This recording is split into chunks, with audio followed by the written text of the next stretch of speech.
যে ফ্যাসিবাদের দোসর রাষ্ট্রপতিকে বক্তব্য দিতে দেওয়া হলো, এটি করে জুলাইয়ের আকাঙ্ক্ষার ভিত্তিতে যে সংসদ, সেই সংসদের সাথে এক ধরনের প্রতারণাই করা হলো।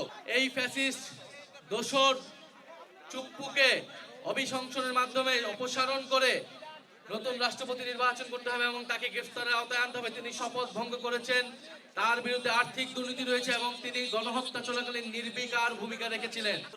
আমরা সংসদকে সম্মান জানিয়ে ইলেকশন ইঞ্জিনিয়ারিং এর অভিযোগ এবং সমালোচনা থাকা সত্ত্বেও আমরা সংসদে গিয়েছি কারণ জনগণ আমাদেরকে এত কারচুপির পরে আমাদের কয়েকজন সদস্যকে নির্বাচিত করেছে, বিরোধী দলের সংসদ সদস্যদেরকে নির্বাচিত করেছে সংস্কার কার্যক্রমকে বাস্তবায়ন করার জন্য, উচ্চ কক্ষকে বাস্তবায়ন করার জন্য, সংবিধান সংস্কার করার জন্য। আমরা সেই উদ্দেশ্যে সেই কমিটমেন্ট এবং সেই ম্যান্ডেট নিয়ে সংসদে গিয়েছিলাম। আমরা বলেছিলাম যে এই সংসদে আমরা কোনো ফ্যাসিস্টের দোসরকে চাই না, ফ্যাসিবাদ মুক্ত, ফ্যাসিস্টের দোসর মুক্ত আমরা জাতীয় সংসদ দেখতে চাই। Vision QLED Google TV, where colors come alive.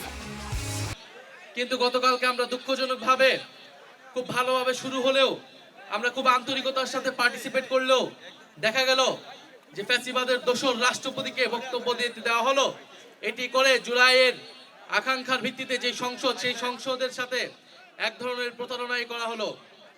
Speaker সাহেবকে আমরা, মাননীয় স্পিকারকে আমরা বলেছিলাম যে রাষ্ট্রপতির বক্তব্য বিষয়ে আমাদের বক্তব্য রয়েছে, সেই বক্তব্য যাতে আমাদেরকে দিতে দেওয়া হয়, কিন্তু সেটি তিনি না দিয়ে রাষ্ট্রপতিকে বক্তব্য দিতে দিয়েছেন। এর ফলস্বরূপ আমরা প্রতিবাদ করে ওয়াকআউট করে আমরা চলে এসেছি। আমরা আহ্বান জানাবো অতি দ্রুত অবিলম্বেই এই ফ্যাসিস্ট দোসর চুপ্পুকে অভিশংসনের মাধ্যমে অপসারণ করে নতুন রাষ্ট্রপতি নির্বাচন করতে হবে এবং তাকে গ্রেফতারের আওতায় আনতে হবে। তিনি শপথ ভঙ্গ করেছেন, তার বিরুদ্ধে আর্থিক দুর্নীতি রয়েছে এবং তিনি গণহত্যা চলাকালীন নির্বিকার ভূমিকা রেখেছিলেন।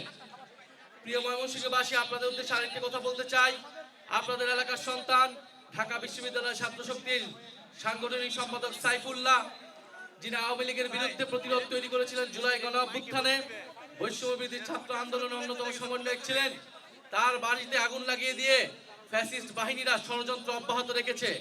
আওয়ামী লীগ আসলে এরকম একটি দল যারা গুপ্ত হামলা, অগ্নি সন্ত্রাস এবং এরকম দাঙ্গা হাঙ্গামা করে রাজনীতি সবসময় টিকে থাকতে চেয়েছিল। তাদেরকে পরাজিত এবং প্রতিহত করেছিল 5ই আগস্ট বাংলাদেশের জনগণ।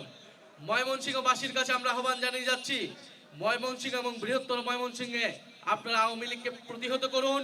আমরা আইনের শাসনে বিশ্বাসী, ফলে আপনারা পুলিশে ধরিয়ে দেন, গ্রেফতারের ব্যবস্থা করুন। প্রশাসনের প্রতি আহ্বান জানাচ্ছি, প্রশাসন যদি ব্যবস্থা না হয় তাহলে কিন্তু জনপ্রতিরোধ গড়ে তুলবে আওয়ামী লীগের বিরুদ্ধে সর্বত্র, রাস্তাঘাট, সব জায়গায়।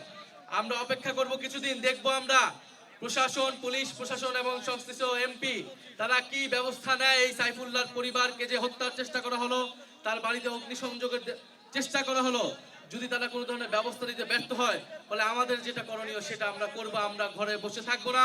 আওয়ামী লীগ যদি যুদ্ধ পরিস্থিতি তৈরি করতে চায় দেশে, তাহলে আমরাও প্রতিরত থাকবো ইনশাআল্লাহ। আপনাদেরকে ধন্যবাদ জানাচ্ছি। আসসালামু আলাইকুম।